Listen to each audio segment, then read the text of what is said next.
Item ಯಾವುದೇ ಇರಲಿ try ಮಾಡಿ ಆಚಿ ಚಿಕನ್ ಮಸಾಲಾ. ನಿನ್ನೆವರೆಗೂ ಕೂಡ ನಿರೀಕ್ಷೆ ಮಾಡಿರಲಿಲ್ಲ ಯಾರು ಕೂಡ ಇಷ್ಟೊಂದು ಗೆಲ್ತಾರೆ ಕಾಂಗ್ರೆಸ್ ನಾಯಕರು. ಅದರಲ್ಲೂ ಕೂಡ ತಮ್ಮ ಕೊನೆಯ ಅಭ್ಯರ್ಥಿ 5ನೇ ಅಭ್ಯರ್ಥಿಗೆ ವಿನಯ್ ಕಾರ್ತಿಕ್ಗೆ 32 ಮತ ಬರುತ್ತೆ ಅಂತ ನಿರೀಕ್ಷೆನೆ ಮಾಡಿರಲಿಲ್ಲ. ಬಹುಶಃ ಒಂದು 26, 27, 28 ಬರಬಹುದು ಅನ್ನೋ ಲೆಕ್ಕಾಚಾರ ಇತ್ತು. ಆದರೆ 11 ಮತಗಳು ಹೆಚ್ಚುವರೆಗೆ ಯಾವಾಗ ಬಂದು ಕ್ರಾಸ್ ವೋಟಿಂಗ್ ಆಯಿತು JDS ಮತ್ತು BJPಯಲ್ಲಿ. ಒಂದು ರೀತಿ ಪ್ರಚಂಡ ವಿಜಯ, ಎಲ್ಲರಿಗಿಂತ ಅತಿ ಹೆಚ್ಚು ಸ್ಥಾನವನ್ನು ಪಡೆದವರು ವಿನಯ್ ಕಾರ್ತಿಕ್.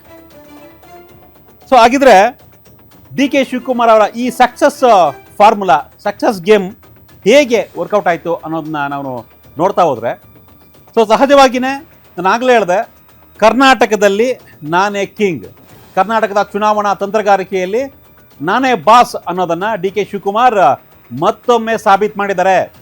ನಾನೇ ಕಿಂಗ್ ಕರ್ನಾಟಕಕ್ಕೆ ರಾಜಕಾರಣದಲ್ಲಿ ಅಂತ ಮತ್ತೆ ಗೆದ್ದು ಬಿಗಿದ್ದಾರೆ DK ಶಿವಕುಮಾರ್. ಜೊತೆಗೆ ಪದೇ ಪದೇ ಏನೇ ಟ್ರಬಲ್ ಬಂದರೂ ಅದನ್ನ ಶೂಟ್ ಮಾಡ್ತಾ ಇದ್ರು. ಈ ಹಿಂದೆ ಕೂಡ KPCC ಸಾರಥಿ ಆಗಿದ್ದಾಗಲೂ ಕೂಡ ಅಷ್ಟೇ, ಸಚಿವರಾಗಿದ್ದಾಗಲೂ ಅಷ್ಟೇ ಶೂಟ್ ಮಾಡ್ತಾ ಇದ್ರು. DCM ಆಗಿದ್ದಾಗಲೂ ಕೂಡ. ಈಗ CM ಆಗಿದ್ದಾರೆ, ತಾನೇ ಬಾಸ್ ಕಾಂಗ್ರೆಸ್ಗೆ ಮತ್ತು ಸರ್ಕಾರಕ್ಕೆ. ಹಾಗಾಗಿ ಈಗಲೂ ಕೂಡ ಟ್ರಬಲ್ ಶೂಟರ್ ಅನ್ನೋದನ್ನು ಮತ್ತೆ ಸಾಬೀತು ಮಾಡ್ತಾ ಇದ್ದಾರೆ DK ಶಿವಕುಮಾರ್.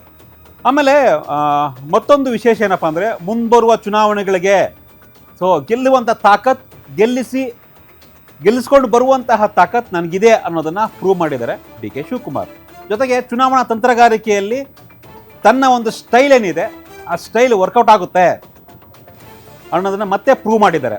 ಜೊತೆಗೆ JDS ಅಭ್ಯರ್ಥಿ ಯಾವಾಗ ಕಣಕ್ಕೆ ಬಂದರು ಅಂದರೆ ಮೈತ್ರಿ ಅಭ್ಯರ್ಥಿ ರೆಸಾರ್ಟ್ ರಾಜಕಾರಣವನ್ನು ಮಾಡ್ತಾರೆ ಅನ್ನೋ ಒಂದು ಆರೋಪಗಳು ಕೇಳಿ ಬಂತು. ಆದರೆ ಅದೇ ಸಕ್ಸಸ್ ಫಾರ್ಮುಲಾ DK ಶಿವಕುಮಾರ್ ಅವ್ರಿಗೆ. ಎಲ್ಲ ಶಾಸಕರನ್ನ ರೆಸಾರ್ಟ್ನಲ್ಲಿ ಹಾಕಿ ಒಂದೊಂದು ಬಸ್ಸಲ್ಲಿ 30 ಜನ ಶಾಸಕರನ್ನ ಕಳಿಸಿದ್ರು ವಿಧಾನಸೌಧಕ್ಕೆ. ಅದಕ್ಕೂ ಮುನ್ನ ರೆಸಾರ್ಟ್ನಲ್ಲಿ ಹೇಗೆ ವೋಟ್ ಮಾಡಬೇಕು, ಯಾವ MLA ಯಾರಿಗೆ ವೋಟ್ ಮಾಡಬೇಕು ಅನ್ನೋದನ್ನು ಕ್ಲಿಯರ್ ಆಗಿ ಅವರಿಗೆ ತೋರಿಸ್ಕೊಟ್ರು. ಹೀಗಾಗಿ ಕಾಂಗ್ರೆಸ್ನ ಯಾವುದೇ ವೋಟು ಫೇಲ್ ಆಗಲಿಲ್ಲ, ಪೋಲ್ ಆಗಲಿಲ್ಲ, ವ್ಯರ್ಥ ಆಗಲಿಲ್ಲ. ಪ್ರತಿ ಕ್ಷಣವೂ ಕಳೆದ ಒಂದು ವಾರದಿಂದ DK ಶಿವಕುಮಾರ್ ಈ ಪರಿಷತ್ ಚುನಾವಣೆಗೆ ದೊಡ್ಡ ಮಟ್ಟದಲ್ಲಿ ತಲೆ ಕೆಡಿಸ್ಕೊಂಡಿದ್ರು. ಅದರ ಪ್ರತಿಫಲವೇ ಇವತ್ತು ಕಾಂಗ್ರೆಸ್ 5 ಸ್ಥಾನವನ್ನು ಗೆದ್ದಿದೆ. ಕಾಂಗ್ರೆಸ್ 5 ಸ್ಥಾನ ಗೆದ್ದಿರೋದು ಸ್ಪೆಷಲ್ ಅಲ್ಲ, ಅಥವಾ ವಿಶೇಷ ಅಲ್ಲ, ಅಥವಾ ತುಂಬ ಇಂಟ್ರೆಸ್ಟಿಂಗ್ ಅಲ್ಲ.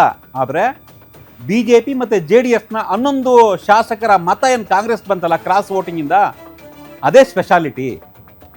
ಸಹಜವಾಗಿಯೇ DK ಶಿವಕುಮಾರ್ ಅವರು ಸರ್ಕಾರ ರಚನೆ ಮಾಡಬೇಕಾದ್ರೆ ಕಾಂಗ್ರೆಸ್ ಇಬ್ಬಾಗ ಆಗಿಬಿಡುತ್ತೆ, ಕೆಲವು ಶಾಸಕರು JDSಗೆ ಹೋಗ್ತಾರೆ, ಕೆಲವು ಶಾಸಕರು BJPಗೆ ಹೋಗ್ತಾರೆ, ಆಪರೇಷನ್ ಆಗಿಬಿಡುತ್ತೆ, ಈ ರೀತಿಯ ಮಾತುಗಳು ಕೇಳಿ ಬರ್ತಾ ಇದ್ವು. ಇವತ್ತು DK ಶಿವಕುಮಾರ್ CM ಆಗಿದ್ದಾರೆ. ಅದೇ ಈ ಹಿಂದೆ ಆರೋಪ ಮಾಡಿದಂತಹ JDS ಮತ್ತು BJPಯ ನಾಯಕರು ಅವರ ಪಕ್ಷದಲ್ಲಿರ್ತಕ್ಕಂಥ ಶಾಸಕರನ್ನ ಹಿಡ್ಕೊಳ್ಳುವಲ್ಲಿ ವಿಫಲ ಆಗಿದ್ದಾರೆ. BJP ಮತ್ತು JDSನ ಶಾಸಕರು ಕಾಂಗ್ರೆಸ್ಗೆ ಮತ ಹಾಕಿದ್ದಾರೆ. ಅದು DK ಶಿವಕುಮಾರ್ ಅವರ ಸಕ್ಸಸ್.